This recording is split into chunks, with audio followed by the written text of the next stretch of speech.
Hey friends, I am on an 8-week trip through France right now, and I'm currently in Paris, but I spent the last few weeks in the Rhône and Burgundy. I'm shortly going to be heading to Bordeaux, the Loire, Champagne, and maybe some other regions as well. So be sure to subscribe to my channel so that you can catch all the amazing wine content I'm creating while I'm here in France, as well as for the months to come. Today, I'm sharing an interview I had with Charlie, the cellar door manager at M Chapoutier Winery in the Northern Rhône. It's an episode you don't want to miss. We talk about the uniqueness of the Rhône Valley, as well as the incredible wines that they are making there. So grab your favorite glass of wine and keep watching for my interview with Charlie from M Chapoutier.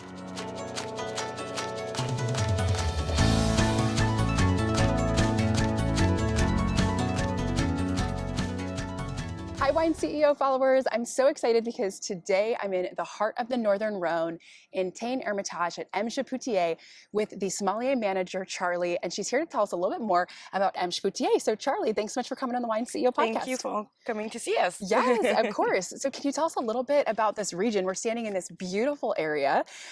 What exactly is Hermitage? So it's Hermitage is the name of the town, and then Hermitage is the name of the appellation. So the name of the town took the name of the hill. So it's one of the appellations from the Northern Rhône Valley, one of the greatest in my opinion. It's a very small one, so it's 134 hectares. So I think it's like double in acres, if that works better. And we use single grapes here, so Syrah for the reds. And then you can use Marsanne and Roussanne for the whites, but here at M Chapoutier, we only use Marsanne. So we love single grapes. And it's a very interesting appellation here because you have a lot of diversity here. You have the hills, of course, with different exposition to the sun and mostly different kind of soils because it was created by the meeting of two mountain chains, so the Alps and the Massif Central. So that's why you have such diversity here. So you have granites, you have pebbles, you have some sandy granites at the top with the erosion. So it's very diverse and pretty amazing to see the differences you can have on such a small appellation. That's awesome. And the Northern Rhône in general is known for Syrah, but it's such a unique thing because in a lot of regions, you might blend a little bit of a white wine in with a red. But what I've heard about the Northern Rhône is that it's unique because the white grapes are actually grown in the vineyard amongst the red grapes, right? Can you tell us a little bit about that? Yeah, so we don't always do it, but almost every appellation from the Northern Rhône Valley allows a little bit of white into the reds. So for example, in Côte-Rôtie, it's going to be Viognier, because it's so close to Condrieu, which is an appellation that uses Viognier. Here we could use a little bit of Marsanne and Roussanne into the reds. And we have, so for every appellation, we have a set of rules. And in those rules, we have the authorization to plant in between the red grapes, some whites, so that they can grow together and have the same type of experience with the soil, the exposition, so it matches kind of the DNA of where it's been grown, and that gets into the wine if you blend them. Personally, here at M Chapoutier, we never do that. We always do single grapes. Like I said, we could use 2 white grapes and we use only 1. So even for the reds, we never do any white into the reds. Awesome. So, Charlie, one of the things that I know M Chapoutier is so known for is the fact that they are biodynamic in the way that they are growing the grapes and harvesting the vines. So, I don't know if that's common to the area or if that's really unique to M Chapoutier. It's not unique, but we were one of the first to do it in the area. So it started back in the early 90s, so very early. I know it's trendy right now, but it wasn't back then. Even organic wasn't that big of a deal at the time. So Michel Chapoutier was the current owner. He really wanted to do that because the goal is to work in harmony with nature, and take a picture kind of the terroir and have it expressed as purely as possible into the wine. So we've been doing that for a few years, especially here on Hermitage. It's where we started. So biodynamic, basically, just like organic, we never use any chemicals, any pesticides, herbicides, anything. So we try to do everything as naturally as possible. The goal is to try and make the vines stronger so they are able to defend themselves on their own rather than treat disease when it appears. So we use plants and herbs and different preparations, horns that we plant into the soils. So really we try to have everything as natural as possible. We only ever use copper and sulfur to treat the main diseases like oidium and mildew. And also a big thing is following the moon calendar and the different cycle of the planets and the moons. So you're going to have different type of days where we're going to do different work in the vineyard and in the winery. So you have like fruit days, leaf days, flower days, and root days. And depending on the calendar, we do different works. So Charlie, with the vines being biodynamic, do you feel that means there's a lot of like vintage variation from one year to the next? Yeah, of course, and that's really our goal, to have different type of wines depending on the vintage. It's very important for us because, like I said, we focus on the terroir and the true expression of it.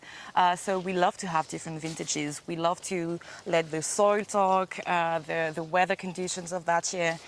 That's the whole point of having the vintage on the label. It's like an accurate representation of what happened that year, and it's part of history, and that's what we love here.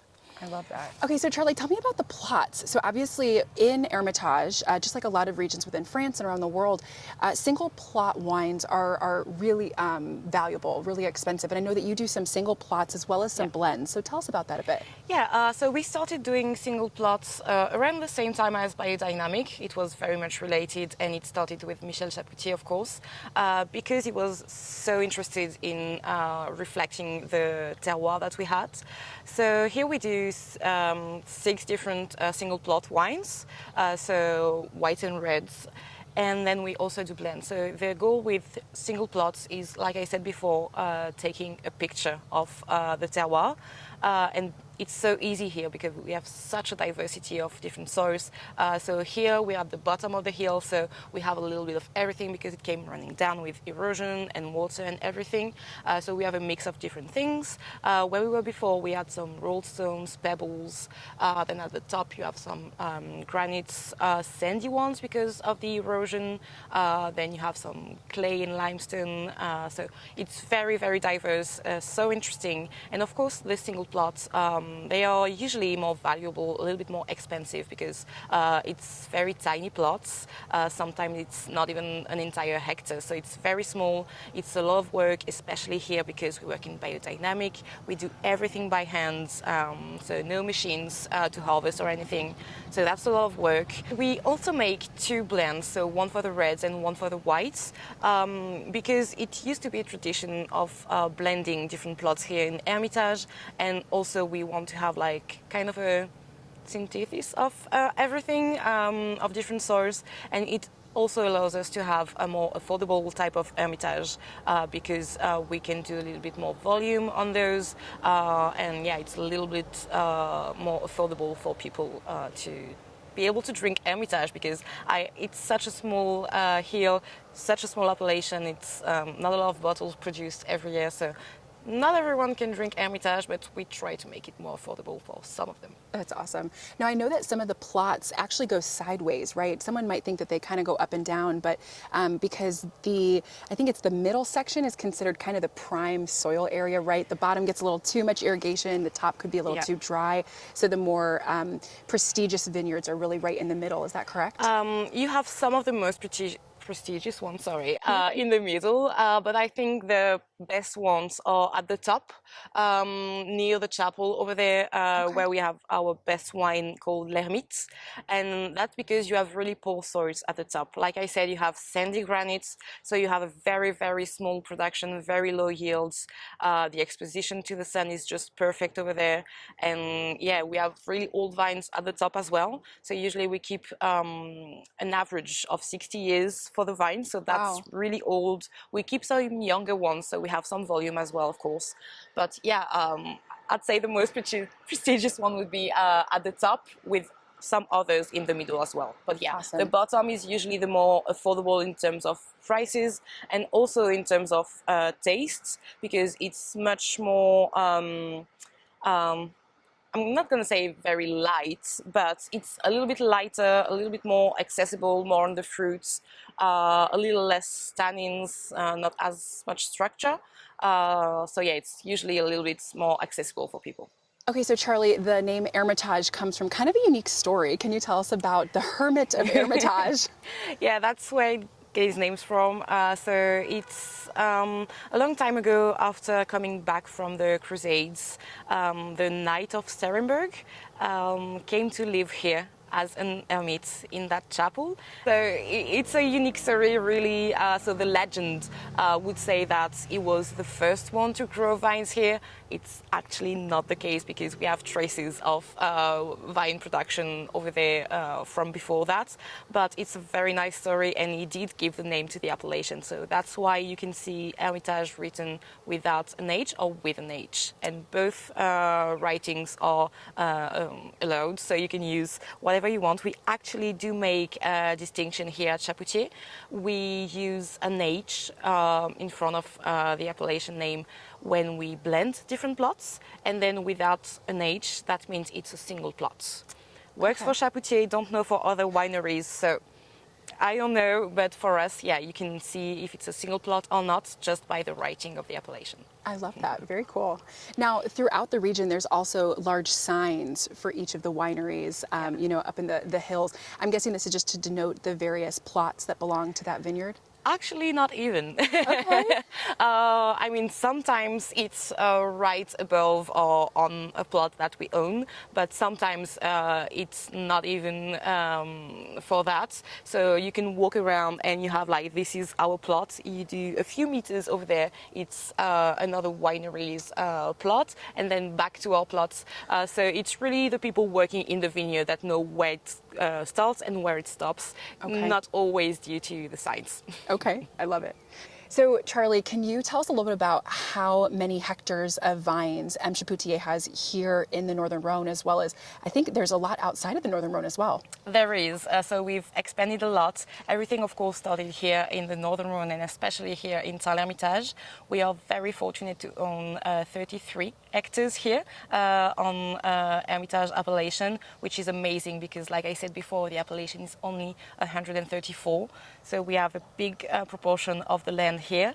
And then all around the world, we have almost 500 hectares planted in vines. So we have some vines in the Languedoc, Roussillon. We have some in Provence, in Alsace as well. And we also have vineyards in other countries. So we've been to Spain, Portugal, and to Australia. Australia was actually one of the first estates that we created outside of France. Wow. And it's named after the city that's just across the river, Tournon.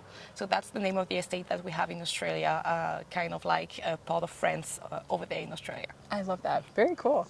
Okay, so Charlie, we're at the top of the hills here in M Chapoutier, and it's beautiful. I mean, we can see for miles all of the different, you know, vines and the plots.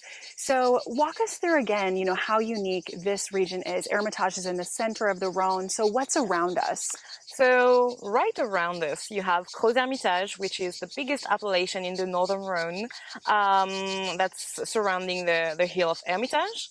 Then on the other side of the river, you have Saint-Joseph appellation, which is the second biggest, but the longest. So it's 50 kilometers long.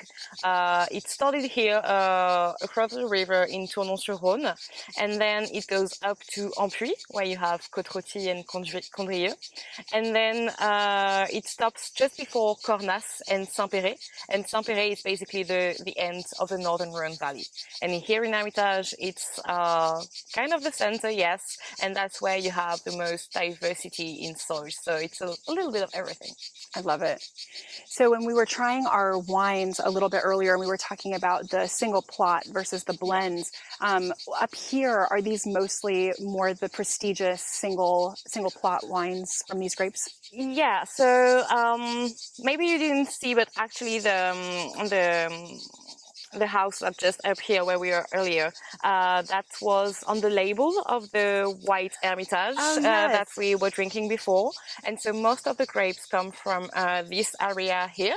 Then you have over there the Méal, which is another of our single plots. And then on this side, you're going to have Deloré, another white Hermitage. And then it's all over the hill. So we have single plots almost everywhere. And then from each of the areas, we take a little bit of grapes to make into our blends. I love it. Well, Charlie, thank you so much for all the time you spent with us today, talking to the viewers about the incredible Tain Hermitage region and M Chapoutier. You spent a little bit of time away from this area. You said that you went to, was it Burgundy? Yes. And you went to a few different areas, but you came back to Tain Hermitage. So what was so special? What brought you back to this region? What made this your home? I think it's part of my family history. My grandparents are here. My dad was born here, so some of my roots belong here, even though I wasn't born there. And also when I was in Burgundy, which I loved, of course, but I missed those hills, like the landscapes over here was amazing, so I missed it. And also working at Chapoutier, I made some of my best friends today. We have a great team, and yeah, it just feels like home, feels like family. And so when I had the opportunity to come back, I jumped on it. I love it. Well, I can tell that you're so passionate about the wines here and the region. And so I will definitely encourage our watchers to come to Tain Hermitage. Come visit Charlie and M Chapoutier, because it's a phenomenal winery and definitely a beautiful destination to come and visit. So Charlie, again, thanks so much for being on the Wine CEO podcast today. Thank you so much for coming. Yes. I hope you enjoyed my interview with Charlie from M Chapoutier Winery. We had an awesome time walking around the hills of Hermitage, learning about the soil, the grapes, and the region, and what makes the M Chapoutier wines so incredible. If you loved the episode, don't forget to like, share, and subscribe to my channel so you don't miss any upcoming wine content, including part 2 of this video, where Charlie and I head back to the cellar door and taste some of the wines from M Chapoutier to talk about how the practices in the vineyard impact the flavor profile in the finished wines. Truly, the cellar door was beautiful, and it's a great place to visit. If you find yourself near Lyon or in the Rhône, you have to stop by M Chapoutier. The team was so hospitable and welcoming, and the wines are truly outstanding. It's one you don't want to miss, so again, be sure to subscribe to my channel so you don't miss that video and all the other amazing content coming for my trip here in France for the next few weeks, as well as the next few months to come. As always, if you have any questions about this episode or wine in general, you can send me an email, sarah@thewineceo.com, or shoot me a message on Instagram @thewineceo, and I'd be very happy to answer. Until next video, friends, I hope you drink something new and delicious, and I will catch you on the next episode of the Wine CEO podcast. Cheers.